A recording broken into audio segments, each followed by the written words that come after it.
Assalamualaikum warahmatullahi wabarakatuh. Nama saya Muhammad Rizal Hafiz dari kelas 12 IPS 1 ingin menjelaskan tentang perkembangan teknologi luar angkasa. Space Race. Pada awalnya perlombaan antariksa ini ternyata adalah sebuah perang dingin antara Amerika Serikat dan Uni Soviet yang sekarang Rusia, yang masing-masing selalu ingin menjadi yang pertama dalam melakukan segala hal. Nah, istilah ini muncul pertama kali pada tahun 1957, tepatnya tanggal 4 Oktober ketika Uni Soviet berhasil meluncurkan satelit tanpa awak bernama Sputnik 1. Peluncuran ini sangat mengejutkan Amerika Serikat.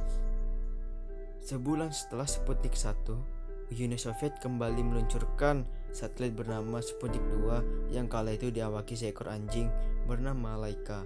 Namun, misi kedua Soviet itu gagal. Sputnik 2 meledak dan Laika tewas. Pada 31 Januari 1958, Amerika Serikat akhirnya bisa menandingi Soviet dengan meluncurkan satelit pertamanya yang bernama Explorer 1. Balas membalas, misi luar angkasa itu terus berlangsung hingga puncaknya, yaitu meluncurkan manusia ke luar angkasa. Namun, Soviet lagi yang lebih dulu dalam melakukan hal itu, dengan terpilihnya Yuri Gagarin, manusia pertama ke luar angkasa pada 12 April 1961.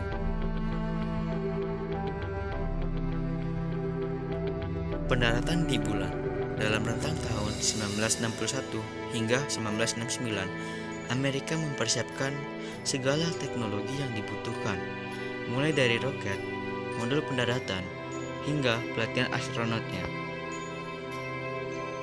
Hingga pada tanggal 20 Juli 1969, astronot Neil Armstrong dan kawan-kawannya mendarat di bulan dalam misi Apollo 11. Selain Apollo 11, ada 6 misi Apollo lainnya yang mendarat di bulan pada rentang tahun 1969 hingga 1972, dengan total 12 manusia yang pernah mendarat di bulan.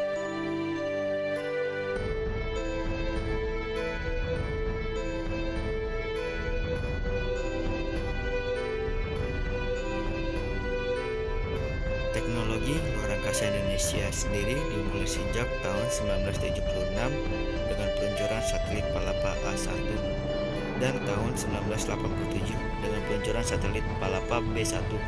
Keduanya merupakan satelit komunikasi. Era stasiun luar angkasa.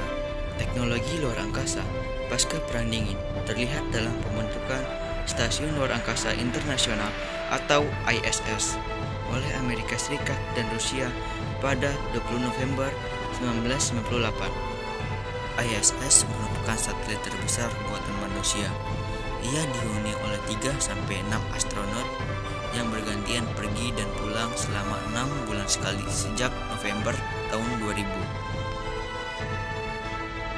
Saat ini, ISS tidak cuma hasil kerjasama antara Amerika Serikat dan Rusia saja, melainkan negara seperti Kanada, Jepang, Prancis, Belgia, Denmark, Jerman, Britania Raya, Italia, Belanda, Norwegia, Swedia, Spanyol, dan Swiss.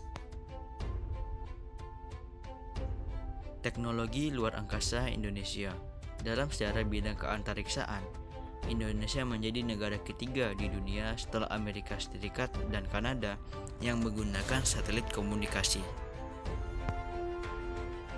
Sebenarnya, pada tahun 1986, Indonesia sempat memiliki astronot pertama bernama Profesor Dr. Pratiwi Sudarmono. Beliau ditugaskan untuk ikut dalam misi STS-61H yang bertujuan untuk mengirim satelit Palapa B2B, Skynet 4A, dan Western 6S ke orbit bumi. Pratiwi seharusnya berangkat pada tanggal 24 Juni 1986 dan pulang kembali 1 Juli 1986. Namun, misi dibatalkan karena adanya kecelakaan pesawat Challenger, sebuah pesawat ulang-alik yang meledak 73 detik setelah diluncurkan, menyebabkan kematian 7 awak astronotnya. Sejak saat itu, teknologi luar angkasa Indonesia lebih terfokus pada sistem komunikasi satelit untuk komunikasi antar daerah dan antar negara, serta menyambungkan komunikasi telepon, televisi, radio, faksimili, dan internet. 27 tahun berselang, Indonesia melalui Lembaga Penerbangan dan Antariksa Nasional atau LAPAN meluncurkan satelit 8A1 pada tanggal 10 Januari 2015, 8A2 20 September 2015, 8A3 10 Juni 2016.